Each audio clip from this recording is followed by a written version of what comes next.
banyak sekali teman-teman yang komen di video saya menanyakan berbagai hal ya. Salah satunya misalnya dulu Pak Prabowo sudah bilang begini, sekarang begitu. Ada juga yang kemudian mengklaim bahwa VTube ini tidak mungkin akan bisa membayar VIP member karena tidak mungkin ada perusahaan yang mau untuk membayar VIP, dia tidak dapat apa-apa. Jadi di video ini saya akan menjelaskan apa sebenarnya yang sedang dilakukan VTube. Tonton sampai habis dan jangan skip ya.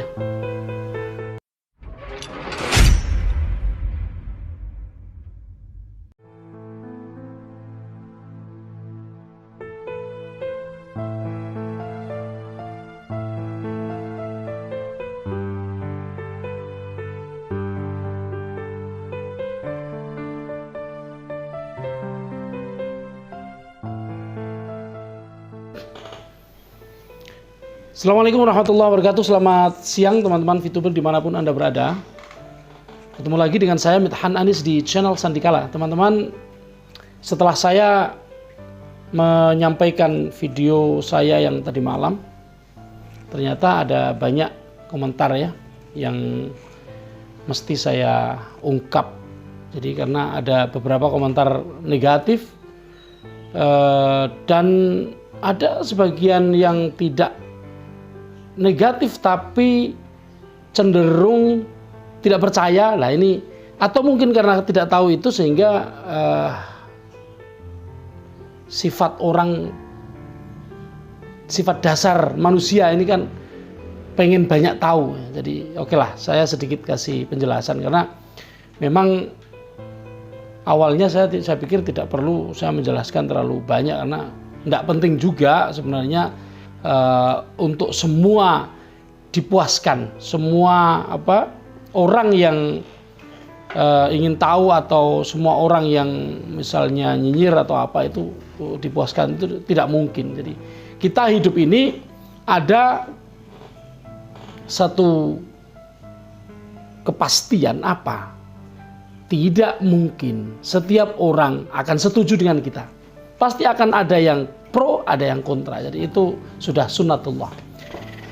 Tapi agar orang-orang yang kontra tidak kemudian malah mempengaruhi orang-orang yang pro, ini saya akan sedikit memberikan penjelasan.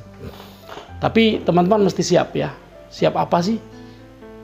Teman-teman yang tidak terbiasa berbisnis, bukan seorang pebisnis, bukan seorang wira swasta lah, itu kadang-kadang tidak mengerti hal-hal semacam ini. Bahkan orang-orang yang berwira swasta yang kecil-kecil yang tidak biasa berhubungan dengan investasi dalam jumlah yang cukup besar, dengan tanggung jawab yang luas, dengan bisnis yang besar, biasanya tidak mengerti hal-hal seperti ini. Jadi teman-teman ada yang bertanya, bukan yang bertanya ya, ada yang berkomentar begini. Akhirnya Pak Anies membenarkan jika VIP dijual beli antar member. Dulu para leader bilang kalau VIP dibeli oleh perusahaan. Teman-teman, ini orang pasti nggak tahu. Jadi kemungkinan besar ini bukan VTuber, tapi tidak apa-apa. Saya tetap akan menjawabnya begini. Di bulan April tanggal 15 bulan April 2020 ketika VTube di launch, kemudian ditutup tanggal 17 Februari 2021, sepanjang rentang waktu itu yang dilakukan oleh VIP adalah P2P business. Kalau Anda tahu P2P business, maka Anda cukup memahami itu. Tapi kalau Anda tidak tahu, coba browser, ambil browser atau buka browser atau apa sajalah, Chrome atau handphone Anda masing-masing pasti punya browser. Ketik P2P business adalah, P2P business adalah. Kalau Anda mau lebih tahu lagi, Anda daftar Binance, kemudian jadilah member, kemudian verifikasi dan lain sebagainya, lalu Anda klik beranda, di situ bagian agak tengah sedikit ke bawah, di situ ada perdagangan P2P. Anda masuk ke situ, Anda akan temukan apa namanya P2P. Jadi Anda mau beli koin, Anda beli pada orang yang punya koin. Itu namanya P2P business. Kalau di dalam Binance seperti itu. Di VTube dulu awalnya VTube juga seperti Binance, membuka pasar gitu loh, di mana para pengiklan bertemu dengan para penyuplai VIP. Siapa menyuplai VIP? Ya penontonnya. Jadi ini uang diputar nih. Jadi supaya ada nilai tambah, uang itu diputar, teman-teman. Kalau uang ditaruh di rekening nggak akan tambah. Kalaupun di rekening ada namanya bunga, itu juga karena oleh bank diputar di dalam investasi gitu. Jadi kalau teman-teman nggak paham bisnis seperti ini, ya sebaiknya nggak usah komen, karena komen begini jadi bikin orang gemes saja. Nggak penting banget sebenarnya, tapi nggak apa-apa saya jelaskan. Sampai detik ini perusahaan tidak membeli VIP member, tidak ada VIP yang dibeli perusahaan, meskipun ada informasi jika VIP tidak laku 7 hari, maka dibeli perusahaan. Pada kenyataannya tidak ada VIP yang dibeli oleh perusahaan. Jadi orang ini tidak menonton video saya, dia cuma komen aja. Saya sudah mengatakan dalam video itu bahwa selama 9 hari dulu VIP dibuka setelah VTube dibuka di bulan September, bulan apa sih ya? Juli ya, September sekarang. Di bulan Juli VIP dibuka dan hanya 9 hari karena banyak terjadi persoalan teknis, yaitu persoalan sistem. Selama itu perusahaan membeli VIP. VIP tidak dijual antar member ketika itu. Sama sekali tidak ada penjualan antar member. Kalau ada, silakan member siapa yang pernah menjual VIP di saat itu, silakan komen di sini. Kalau ada satu orang saja yang membeli VIP seketika itu, komen di sini. Saya jamin tidak ada. 9 hari itu VIP dibeli oleh perusahaan. Bagaimana kalau saya tahu? Ya saya diberitahu, makanya saya tahu. Jadi dulu ketika April sampai Februari, April 2020 sampai Februari 2021, dulu adalah P2P business. Kalau sampai ada seorang pemilik VIP yang ingin menjual VIP-nya dan tidak laku selama 7 hari, perusahaan akan membelinya. Tapi ketika itu dari April sampai Februari tidak ada satu orang pun yang menjual VIP sampai tidak laku. Bahkan yang antri pengen beli itu jauh lebih banyak. Demand-nya itu berkali-kali lipat lebih banyak dibanding supply. Itulah mengapa dulu VIP sangat langka. Bagaimana perusahaan bisa membeli VIP kalau P2P aja tidak, demand di P2P aja tidak terpenuhi semuanya? Maka pertanyaan ini tidak masuk akal. Pertama, dia tidak mengalami, hanya mendengar. Tidak mengalami sendiri sebagai seorang VTuber, hanya mendengar, tapi seakan-akan tahu. Inilah sifat netizen Indonesia. Tahu sedikit, hanya dengar, seakan-akan tahu semuanya. Nah, ini jangan dipelihara ya teman-teman VTuber yang begini ini, jangan jadi orang seperti ini. Tapi tetap saya baca ini, biar tidak dikira kita nggak tahu jawabannya, biar tidak dikira kita digituin sudah kelepek-kelepek gitu. Jadi dia bilang semua VIP dibeli oleh orang fast track, artinya kalau nggak ada yang fast track nggak bakal laku itu VIP. Ya benar, ketika itu semua dibeli orang fast track. Karena apa? Karena hanya untuk menyuplai fast track saja udah habis. Coba kalau yang fast track lebih sedikit, tentu perusahaan bisa membeli. Perusahaan nggak tahu uman, nggak kebagian perusahaan. Perusahaan mau aja membeli waktu itu, tapi nggak kebagian gitu loh. Jadi jangan dibalik-balik, jangan dibolak-balik gitu loh. Ya, Dulu kan memang boleh fast track. Kemudian dengan program fast track itu ternyata kebutuhan fast track itu jauh lebih tinggi daripada supply atau VP yang dihasilkan.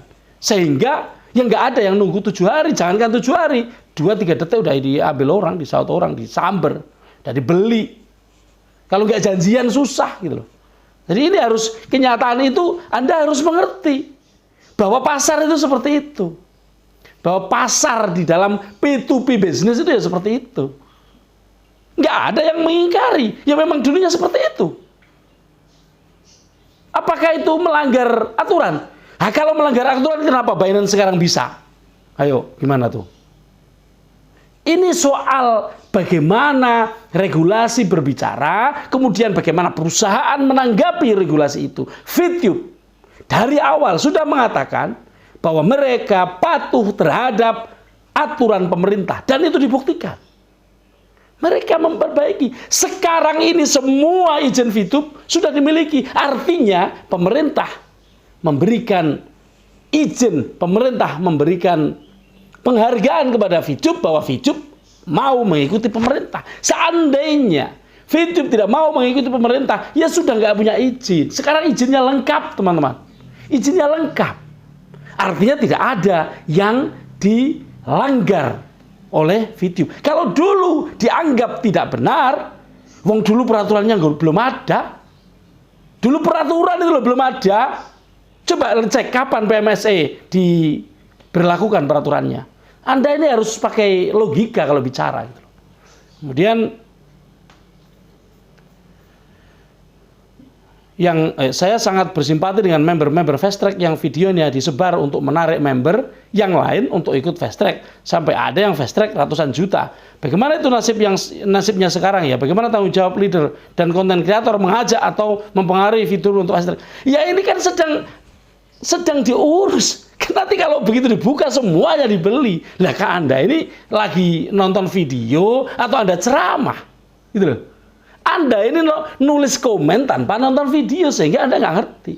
Nah jadi teman-teman yang nonton video saya, mulai sekarang, mulai detik ini, mulai video yang satu ini, kalau ada orang yang komen tanpa nonton sehingga nggak nyambung seperti ini, akan saya hapus dan saya blokir orangnya, siapapun, mau VTuber, mau hater, nggak urus saya, akan saya hapus dan saya blokir. Oke? Kemudian pertanyaan berikutnya,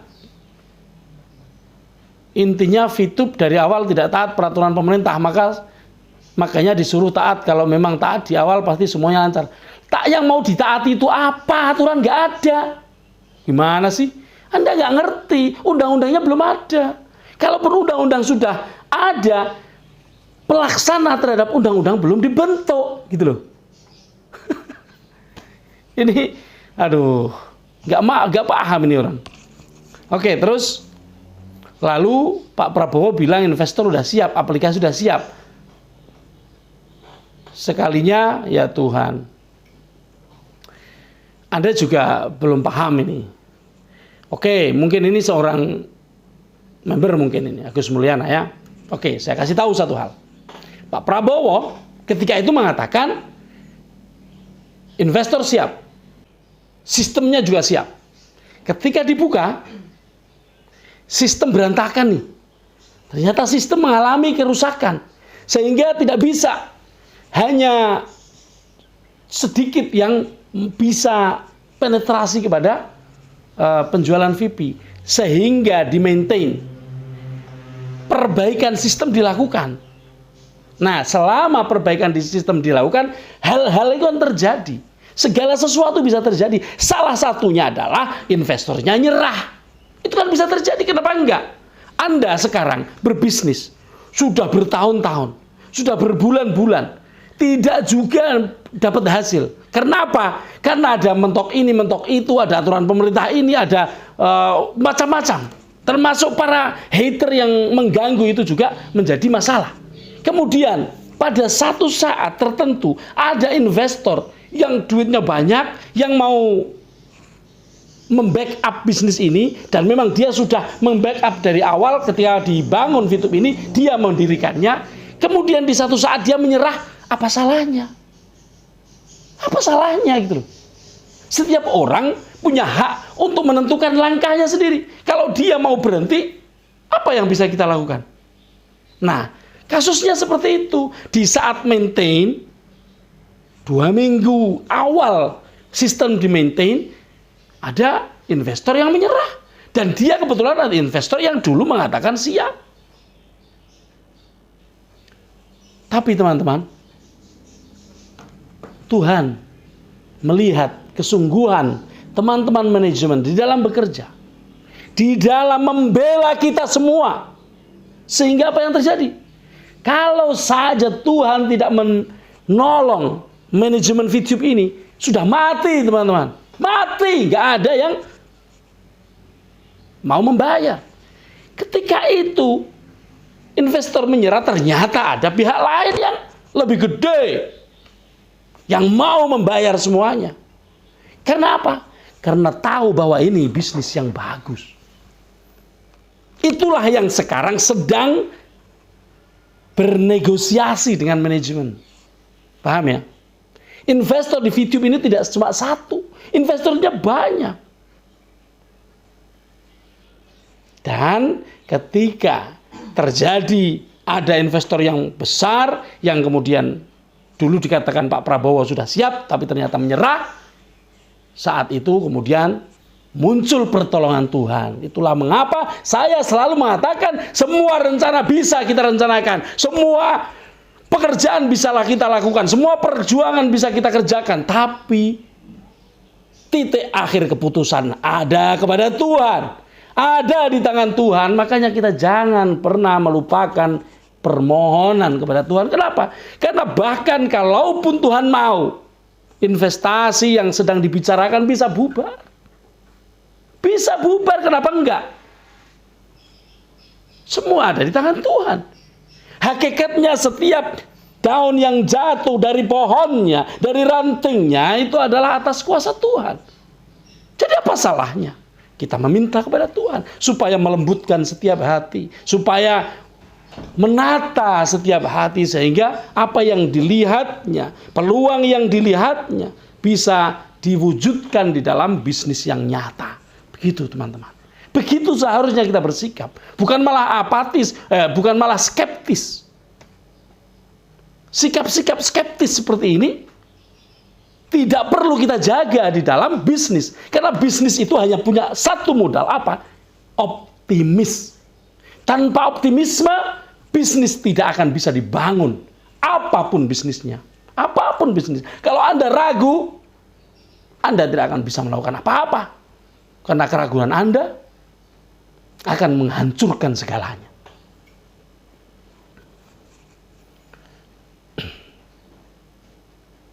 Nah, ini ada komen dari Aditya. Saya mohon maaf, saya tidak membaca semua komen ya, karena saya hanya men-screenshot komen-komen yang saya pandang perlu saya tanggapi, yang tidak saya berterima kasih kepada teman-teman semuanya yang mendukung channel saya, mendukung semua yang saya sampaikan, dan mendukung Fitup pada khususnya.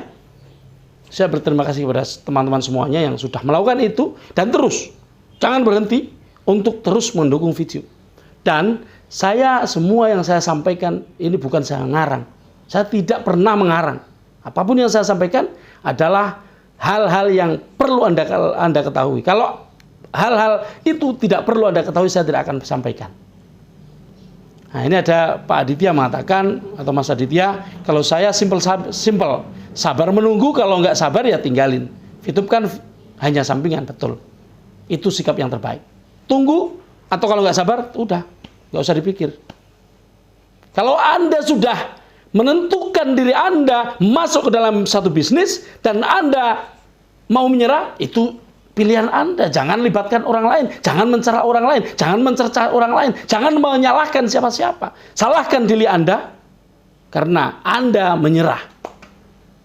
Karena bisnis yang sukses adalah yang diperjuangkan oleh orang-orang yang tidak menyerah. Nah ini Eko Gandus ini malah mengatakan ini aneh ini dia. Ini berarti dia nggak baca nih. Dia nulis begini, Pitup kalau tidak pakai sistem P2P seperti dulu tidak akan dapat investor. Lah ini sedang bicara dengan investor. Dan investor sudah deal. Tinggal beberapa hal kecil yang harus diselesaikan. Kok malah nggak dapat investor? Ini baca apa? Nonton apa? Cuma bacot. Jangan nulis tanpa tahu apa yang kalian tulis ya. Karena jadi kelihatan bodoh gitu loh. Reborn Mindset, maju terus, pantang mundur, menanti VTube on. Ya, terima kasih. Kita akan menanti semuanya.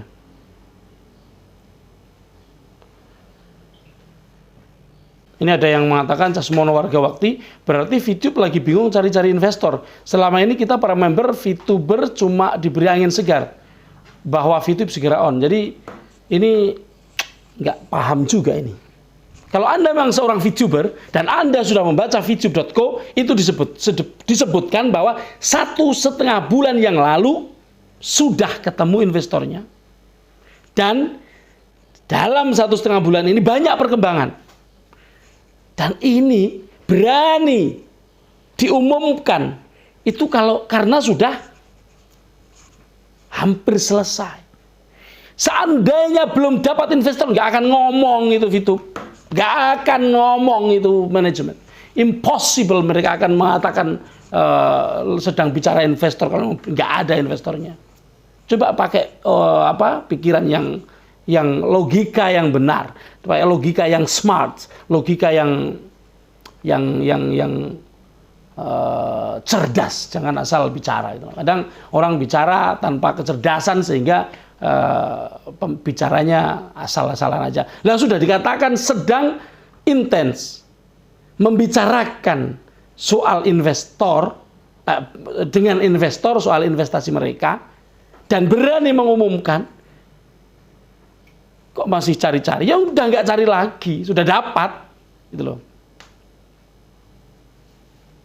Ini malah ada yang mengatakan kasihan VTube ibarat buah simalakama, kalau on mati, tidak on pun mati, tidak mampu bayar VIP member VTuber, maka VTube mau cari investor baru. Dikiranya orang kayak gini nggak ngerti bisnis, dikiranya investor itu malaikat yang datang membawa duit, monggo kasih duit, kasih. Bukan begitu. Investor itu pebisnis, investor itu datang membawa uang supaya dia bisa meningkatkan uang itu sehingga dia mendapatkan hasil yang banyak. Dikiranya sinterklas apa? Nggak paham tapi nulis. Itulah netizen, mohon maaf, pekok.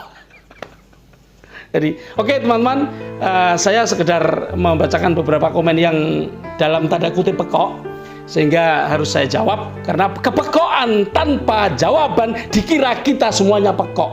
Oke, selamat siang dan salam sukses semuanya.